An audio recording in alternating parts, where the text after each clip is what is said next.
All right, folks. I have finally done the grades for the draft. Yes, I have finally done it after thinking things over, after praying things over, after getting the emotions out of the way. We have finally done the grades for the NFC. We're going to talk about it more on the seventh episode of the Football Junkies podcast. I'm your host, Kale, your GM, the GM that has produced seven All Pros, 10 first ballot Hall of Famers, and six Pro Bowlers. Let's get it. All right, folks. Now, you're probably wondering why are we talking about grades? The draft is, has it's been a few weeks. Well, my fellow junkies, I have decided to give myself some time to think things over, to just look at what they did, look at their needs compared to how did they draft, all of those different things. So let's start.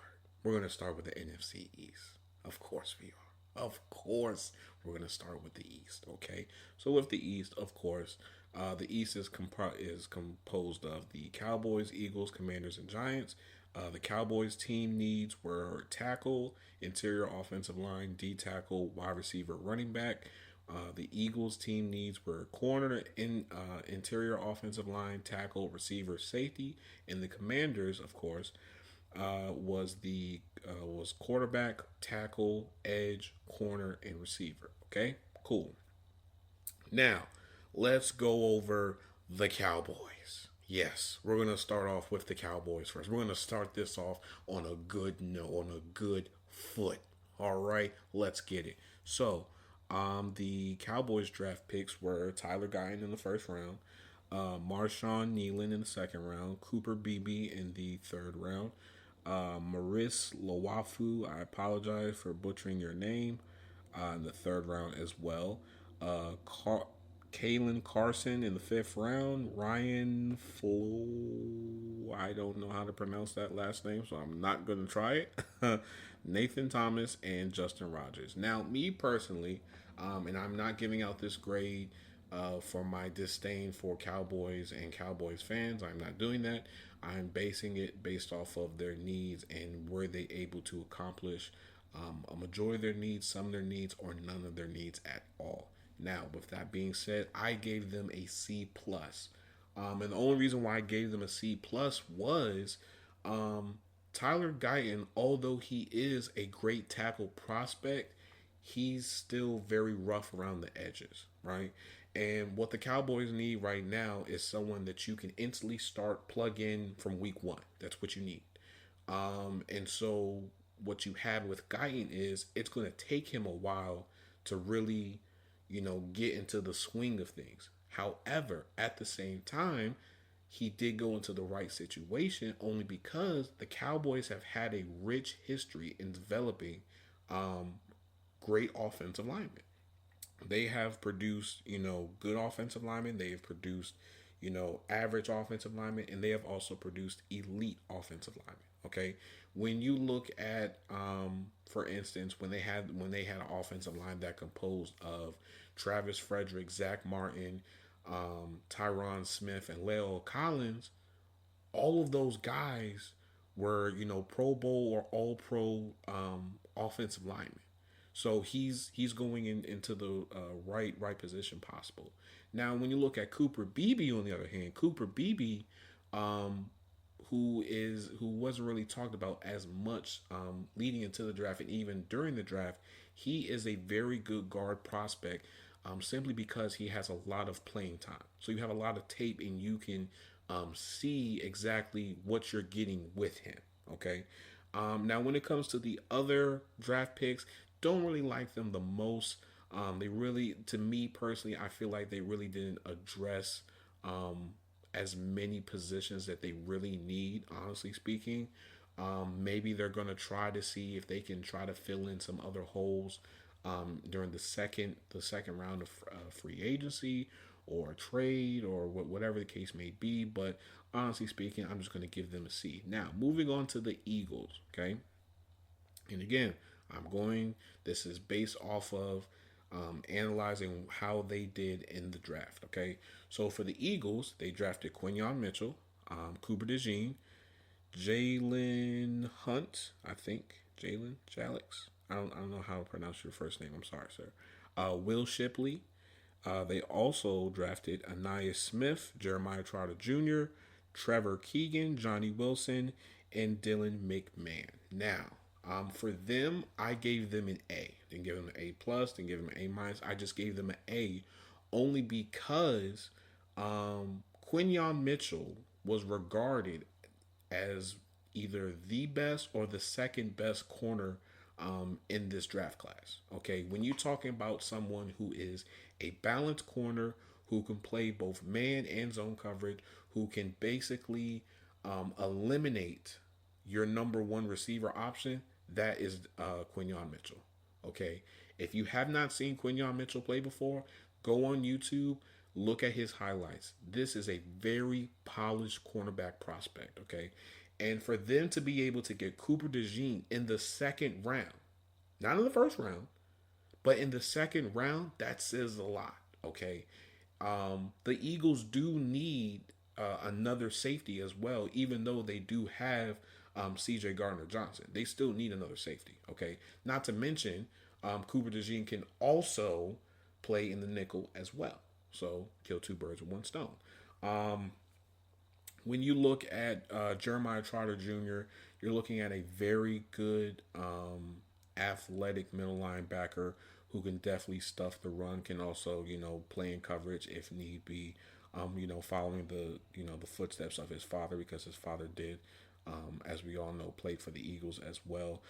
The only pick that I'm really sort of scratching my head on is Johnny Wilson.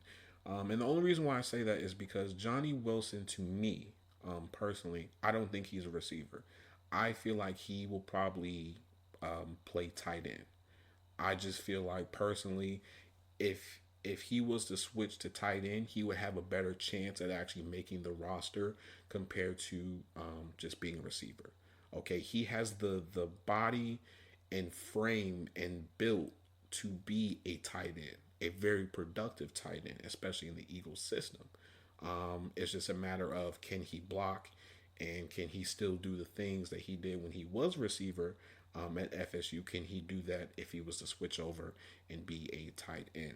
Now, moving on to the Commanders, I gave them an A plus. Okay. Now you're probably wondering, why would you give the Commanders an A plus and not the Eagles? Well, my fellow junkie, I'm going to tell you why, as your fellow GM. Okay. With them drafting Jaden Daniels, then they drafted Jerzon Newton, Mike Sandstrell, Ben Sinnott, Brandon Coleman, Luke McCaffrey, Jordan McGee, Dominique Hampton, and John Baptiste. This was a really good draft. A really, really, really, really, really good draft. And I say that because you have a very athletic quarterback in Jaden Daniels, who he sort of gives you a Lamar-esque type of vibe. You're talking about someone who is a dual threat quarterback, who, can launch it down the field, who can break your ankles, who can basically do it all. Okay. You have Dejon Newton, who was regarded as one of the best D tackles in this draft class as well. You got him. And on top of that, you got Mike Sandstrell. Now, for people who don't know who Mike Sandstrell is a really good corner. You want to talk about a good blitzing corner? That's Mike Sandstrell. Okay. For all my Steelers fans out there, Mike Hilton. That's all I'm going to say. Moving forward. For them to get Brandon Coleman, really good guard, very productive guard, honestly. They do need it to address the offensive line, so I'm not surprised that they did that. And for them to get Luke McCaffrey as well, that's really good. Really good. They do need receiver help. I mean, although they do have Terry McLaurin, they do have Jahan Dotson, they do not have a productive wide receiver number 3. I'm just being completely honest with you guys. And then as well as the other picks, I do feel like they could be productive players.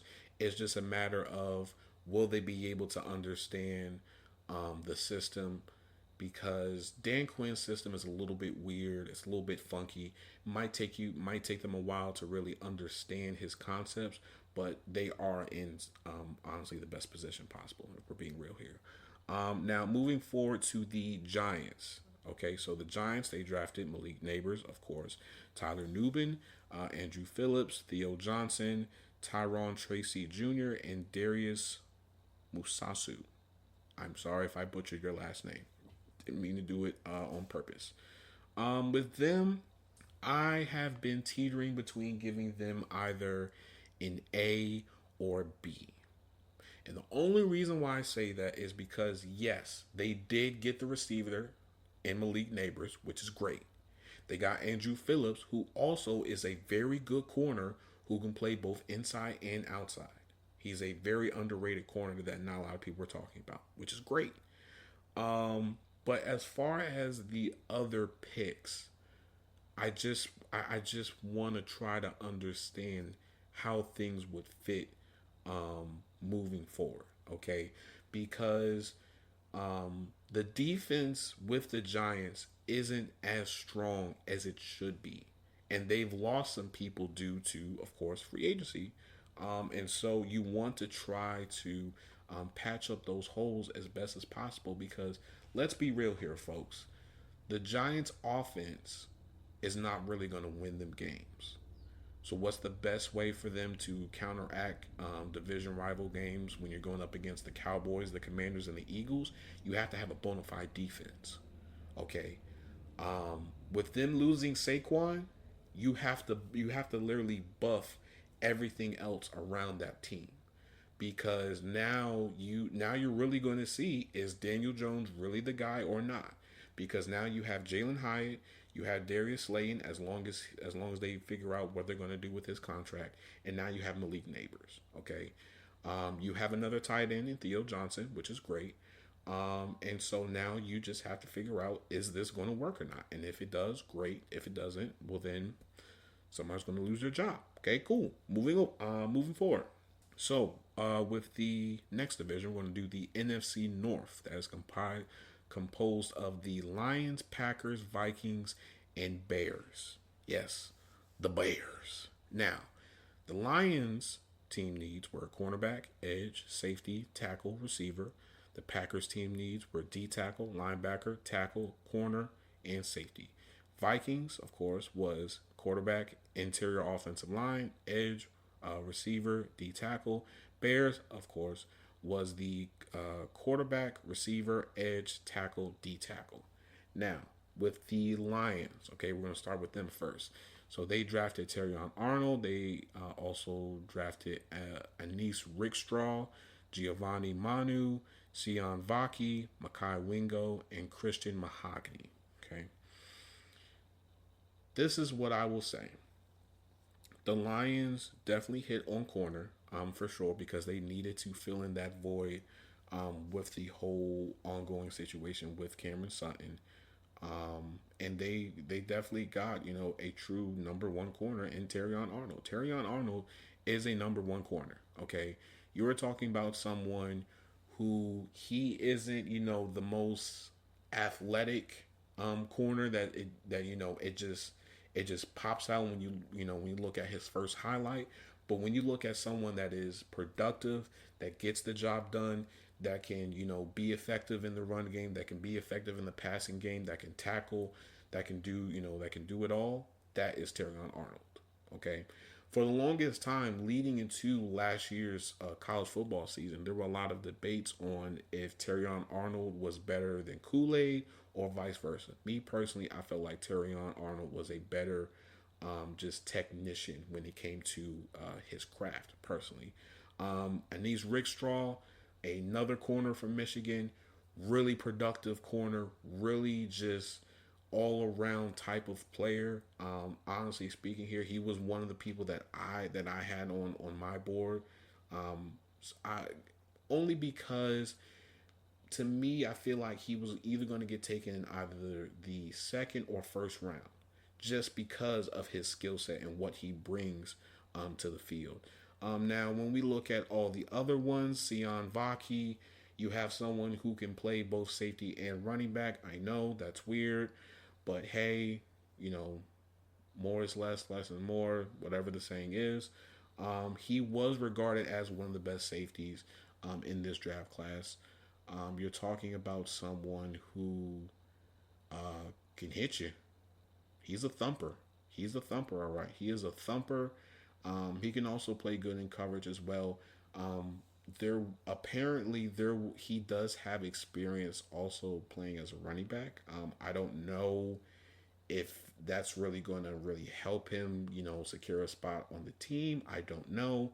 Only time will tell. So I gave them a B. Now, moving forward to the Packers. The Packers drafted Jordan Morgan, Edrin Cooper, Javon Bullard, Marshawn Lloyd, Tyron Hooper, Evan Williams, Jacob Monk, uh, Keaton Aladipo. I'm sorry if I butcher your name. Travis Glove and Kalen King, as well as Michael Pratt. So I want to give them a B as well, only because they did have a good draft. It was a good draft. It wasn't, this blockbuster draft that, it's going to change, the entire face of the Packers organization. Not saying that, but they got some really good players that you can instantly plug them in and they can get the job done. Okay. Now, the only question that I think I really do have leading into this season is exactly where they're going to put Edrin Cooper, because Edrin Cooper is athletic enough and rangy enough to where you can either have him at middle linebacker or you can keep him at edge. Me personally, I think I probably would keep him at edge, simply because you could use him as a quarterback spy, and he's done it very well when he was in college. So, he definitely has a lot of upside with his game. Now, when it comes to, for instance, them drafting Kalen King as late as they did, Kalen King tested pretty bad when it came to the combine as well as his pro day. To me, I feel like he is a project player. It's going to take him a while to really see if he can really do it or not. Me personally, if I was him, I probably would move to maybe safety, possibly, simply because he's not that fast, but he is athletic and long enough to where he probably could be more effective as a safety compared to a corner. Because let's face it, you're in a division where you have receivers like Amon-Ra St. Brown, Justin Jefferson, now Rome Odunze, and Keenan Allen and company. Kalen King is going to get burnt. He's going to get burnt by some of those receivers. Okay, them getting Michael Pratt. Michael Pratt was definitely a pretty good quarterback. Me personally, I felt like he was going to get drafted in maybe the third or fourth round, only because of just what he brings to the field. I mean, he's a really good quarterback. He's a good backup quarterback in my mind. Honestly, I thought the Steelers were going to take him, but apparently they didn't. And so here we are. Now, moving on to the Bears. That's right, the Bears. I decided to give them an A. Okay. And it's not because, oh, you're giving them an A because they got Caleb Williams. No, I am not. No, I am not. I am not doing that. I am not doing that. So with their picks, they decided to draft Caleb Williams, of course, Rome Odunze, Kyrian. I do not know how to pronounce your last name. I'm so sorry. I'm not going to butcher your last name. Torrey Taylor and Austin Booker. Okay. What is there to say about the Bears? The Bears definitely hit on their first two picks. Well, yeah, their first two picks, they definitely hit. They are going to be starters. They are going to get the job done. You now have a receiver that can, build chemistry with a rookie quarterback and grow with that rookie quarterback, which is just phenomenal, honestly speaking here. Moving forward to the Vikings, okay? The Vikings, I'm torn. I'm torn between giving them a C or B, but I'm probably going to lean more towards giving them a C. They I will give them, where credit is due for their move to get J.J. McCarthy, because leading up to the draft, a lot of people were under the impression that they were either going to draft J.J. McCarthy or Michael Penix, which, I mean, two great prospects, honestly. And so they were able to get J.J. McCarthy, and then they were able to get Dallas Turner, Kyrie Jackson, Walter Rouse, Will Richard, Michael Jurgens, and Levi Drake Rodriguez. Honestly speaking, after JJ McCarthy, well, honestly, after Dallas Turner, that's when things get a little bit shaky. Kyrie Jackson, although he is a 6'3" corner, he lacks the transitional speed to continue to keep up with receivers, especially route runners. Me personally, I feel like he's a little bit stiff when it comes to his hips. When you look at the elite corners, the one thing that they all have in common is their hips.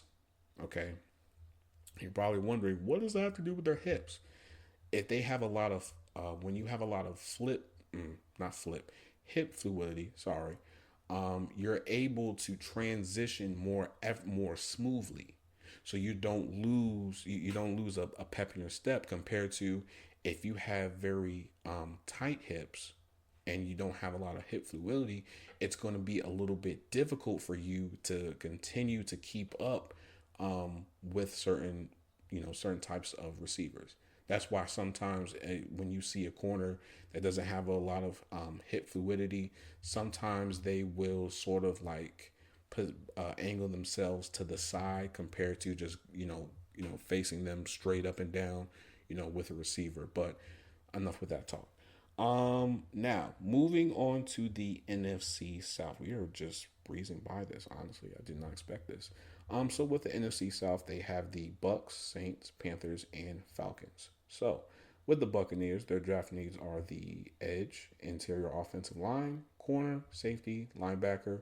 Saints is tackle, receiver, corner, D tackle, linebacker. Panthers is receiver, tight end, corner, edge, D tackle, and Falcons edge, corner, D tackle, safety, quarterback. Man, oh man, oh man, this is not going to be good, folks. It's not going to be good. So, with the Buccaneers, they decided to draft Graham Barton, Chris Baswell, Tyke Smith, Jalen McMillan, Bucky Irvin, Elijah Klein, and Devin Culp.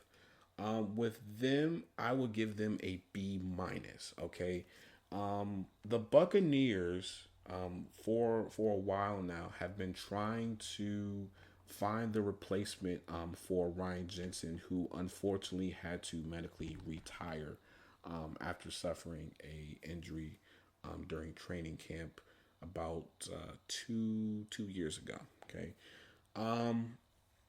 I like Graham Barton. I do. I just I just got to see it. I just got to see how is he gonna do things as a center, because leading into the draft, a lot of people were under the impression that he could probably go to a guard or maybe stay as a tackle or a center. Okay, um, Graham Barton is one of those prospects, especially as an offensive lineman, who can potentially be elite in a lot of different areas. Okay, you're talking about someone who, when you look at the RAS scores, if you was to put him at guard, he would be considered elite. Um, Even if you put him at center as well, he would be considered as elite. But I think he is walking into a good situation, especially with that offensive line. He'll be surrounded by some veterans that can help him along with this process, and I wouldn't be surprised if Ryan Jensen helps him out as well. When you look at other prospects that they drafted, for instance, Tyke Smith. Tyke Smith, as I've said before, and all those previous episodes, he is a dog. Okay, you want to talk somebody that is going to go after somebody and is going to try to get the tackle, to get the pick, whatever the case may be, to get the stop. That is Tyke Smith. Okay, he is a bona fide dog. If you don't believe me, look at the highlights. The highlights don't lie, folks. Listen to your GM. The highlights do not lie. Okay. When you look at Jalen McMillan as well, Jalen McMillan was a very productive receiver in college. Just want to see how he falls with Mike Evans and Chris Godwin on the team.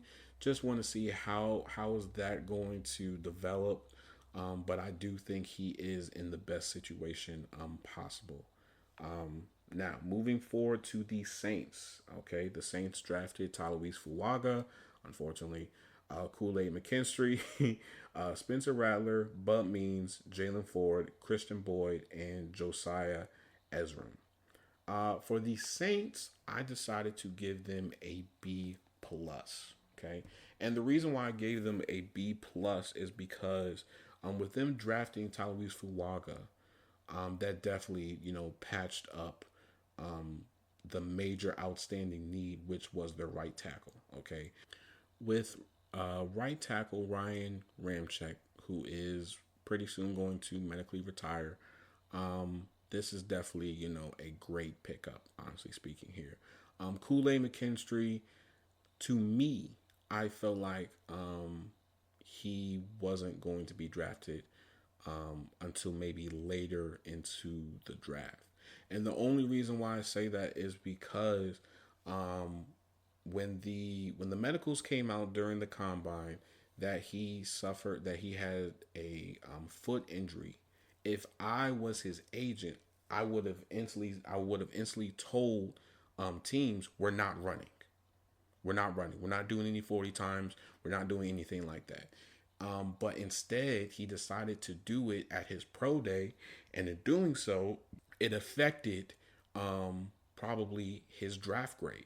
Okay, when you have a corner who has a foot injury, the way that Kool Aid did, you want to try to make sure that whatever time that they had previously before the report came out that he got hurt, that you want to keep that, you want to hold on to that, because if any person decides to try to run again, and you can see that they are significantly slower than what was shown prior to that, guess what's going to happen?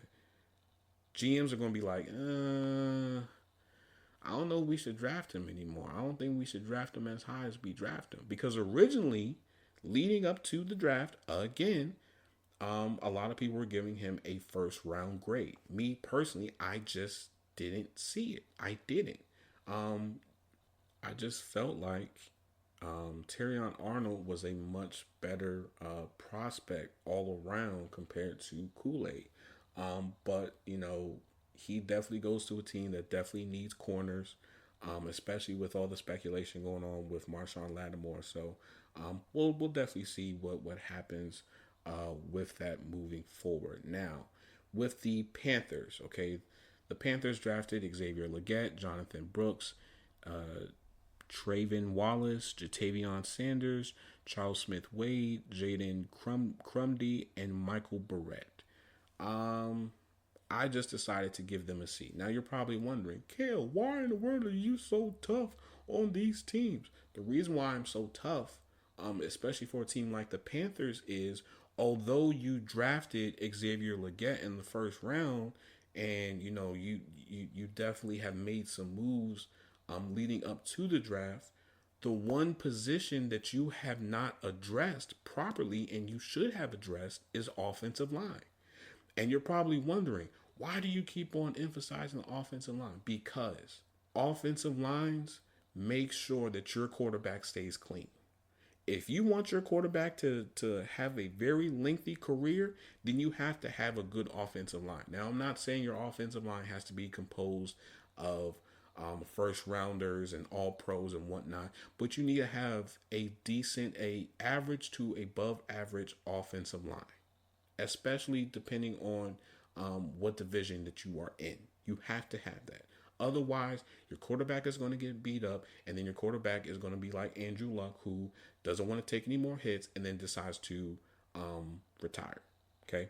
Now that rant is over, let's get back to this.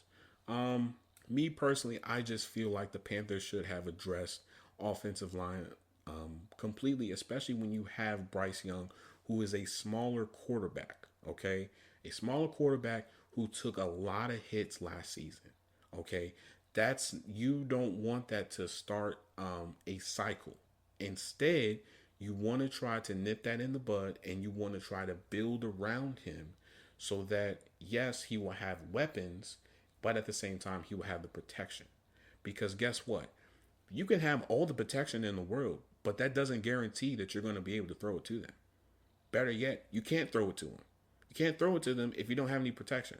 You can't throw it to Deontay Johnson or Xavier Leggett or Adam Thielen if by the time you say hike, somebody's already in your face. It just doesn't work. It doesn't. Now moving on to the Falcons. I know this is controversial, but hear me out. Okay, so of course they drafted Michael Penix. They also drafted Rook Arohoro, Braylon Trice, Brandon Dorless, JT, what is his last name? Bertrand, Jace McClain, Casey Washington, and Zion Logue. Now, to all of my Falcons fans, what I'm about to say, I'm going to try to break it down to you as best as possible. And the only reason why my decision has changed is because of a clip that I saw. Shout out to the podcasters that I was listening to that showed it. Let's be real here, folks. Okay, Kirk Cousins is at a stage in his career where he has more years behind him than ahead of him.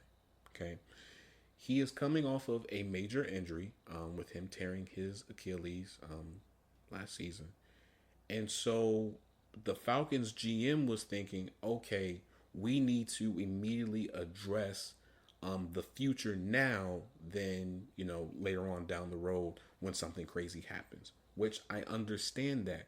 However, you could have done it later into the draft rather than to get Michael Penix in the first round.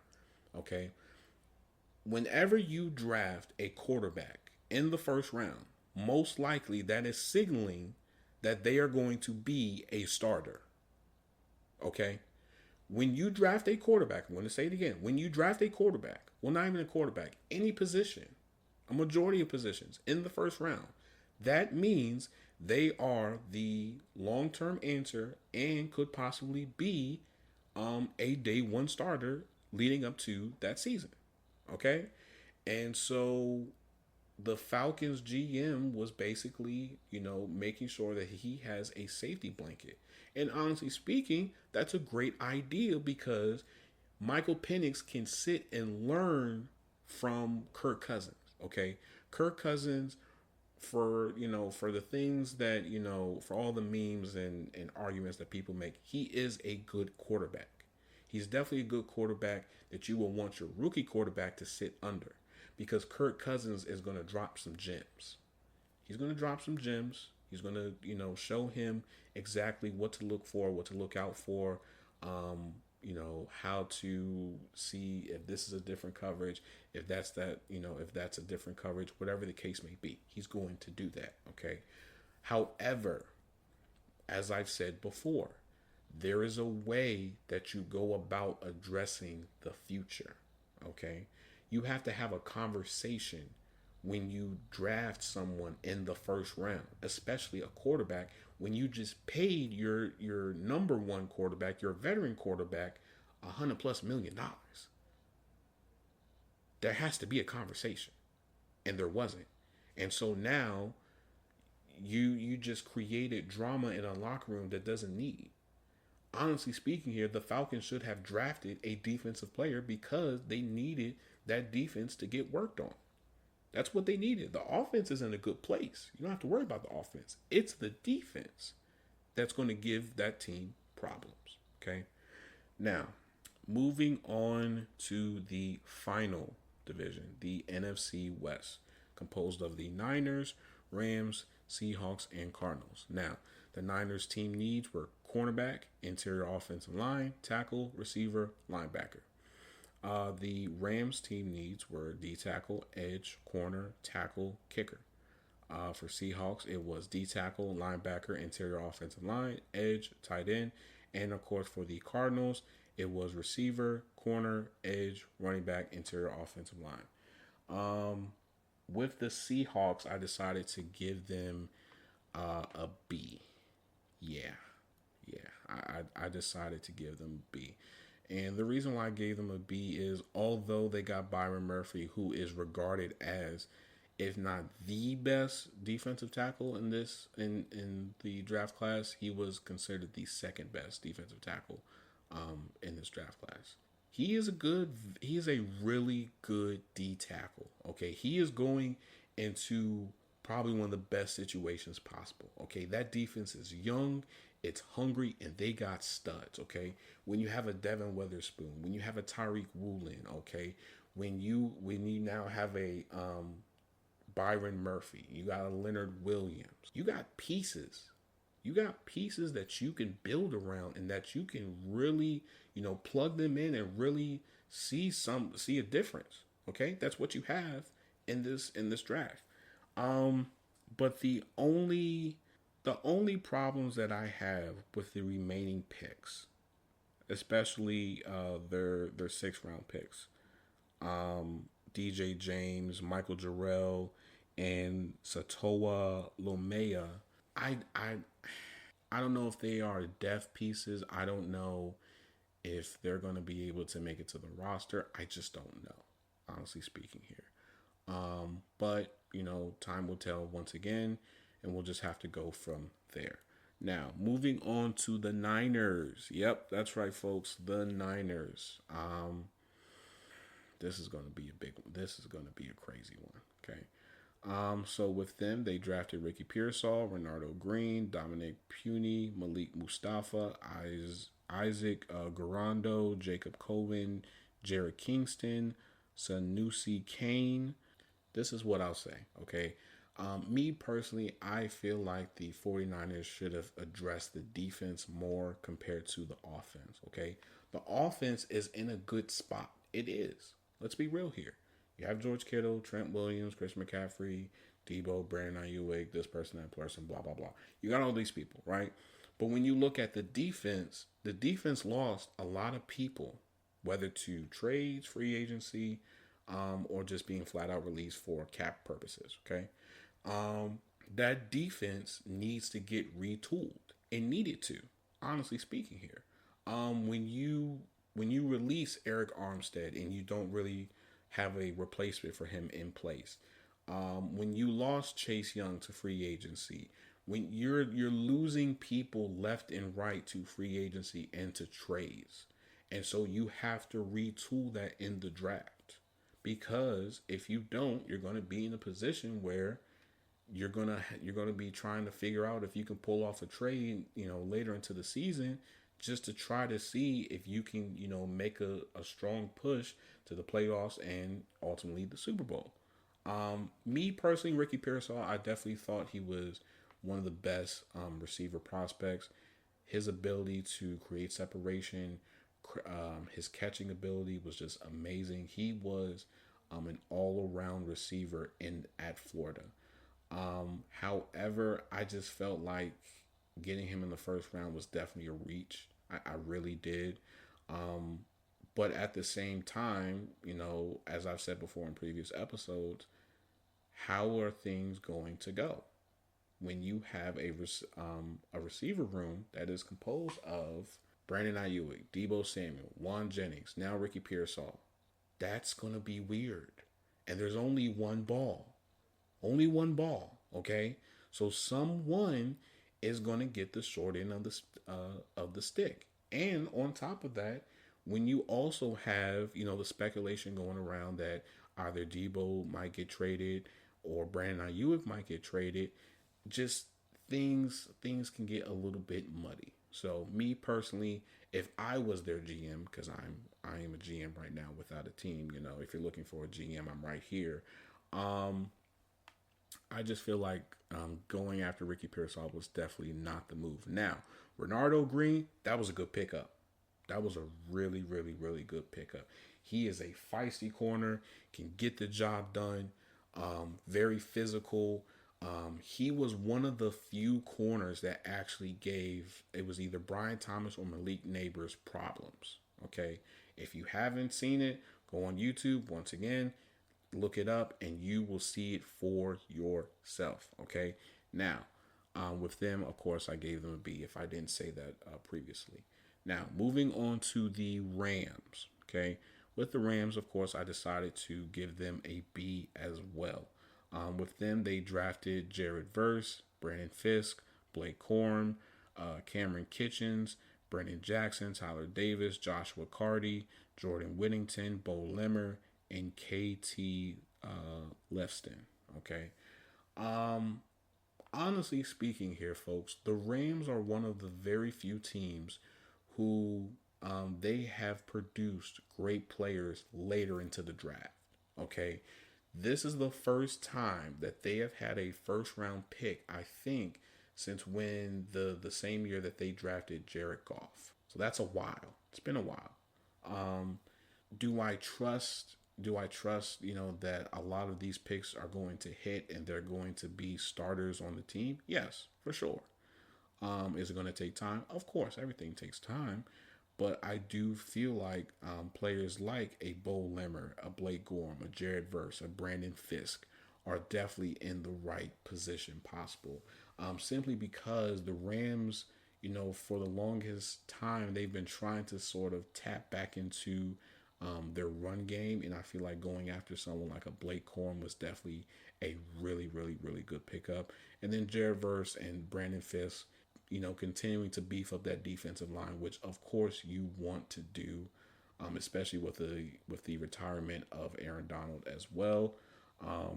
So kudos to them. Now the final team, the Cardinals, decided to give them an A. Now you're probably wondering, why would you give them an A? That's not fair. Just because they got Marvin Harrison Jr., that's not fair. Relax, relax, okay, relax. When you really break things down, honestly speaking, here, Marvin Harrison Jr., okay, was a bona fide, number one receiver 2 or 3 years prior to him being eligible to declare for the draft, okay?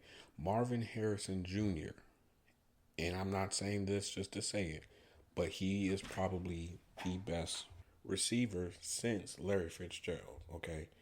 Kyler Murray has been in need for a true number one receiver since going to the Cardinals. Okay, now the question is, and it's a question that we probably all are probably asking: how long is Marvin Harrison Jr. going to stay with the Cardinals?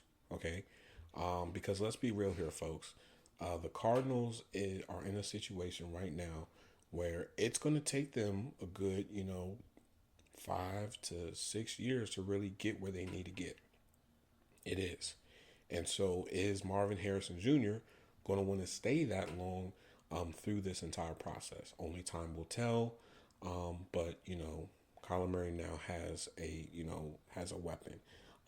When you look at the other draft picks that they made, Darius Robinson and Max Milton, both of those, in my eyes, I feel like those are going to be day one starters, especially Darius Robinson. Darius Robinson was a very, very, very, very good pass rusher coming out of Mizzou. Okay, shout out to all the people at Mizzou. You're talking about someone who he has a technique in place. He can get to the quarterback. He has some speed to him. He has some athleticism to him. I would definitely be surprised if he is not starting week one. And then you have Max Milton, a rangy corner who basically ran a 4-3, who can play both inside and outside. Okay. So honestly speaking here, those first three picks, Marvin Harrison Jr., Darius Robinson, and Max Milton, my expectation is that they will be starting week one. Okay. There is little to no roadblocks for them to not start week one with the Cardinals. And so I'm basically going to end this episode now. You guys are probably, tired of hearing my voice, but these are my grades for the NFC. We're going to be working on the AFC We're going to try to see if we can shoot for either tomorrow or Friday. I'll keep you guys up to date with that. But as always, thank you guys so much for listening to another episode of the Football Junkies podcast. If you would like to comment, let me know. Let me know if you think your team, had a good grade, had a bad grade. Let me know your thoughts about my grades. As always, follow us on Instagram at football_junkies pod. Again, that's football_junkies pod on Instagram. Leave a 5-star review on whatever podcasting platform that you guys listen to. Interact with it. Share with your friends. Shout out to all the listeners, that are listening worldwide. From the people in Germany, yes, we have German listeners. I checked the analytics. We do. To the people in San Jose, and everywhere, and all the fellow junkies around the world. I appreciate you guys so much, because without you guys, I wouldn't be able to do this. And as always, peace and love. I'm out.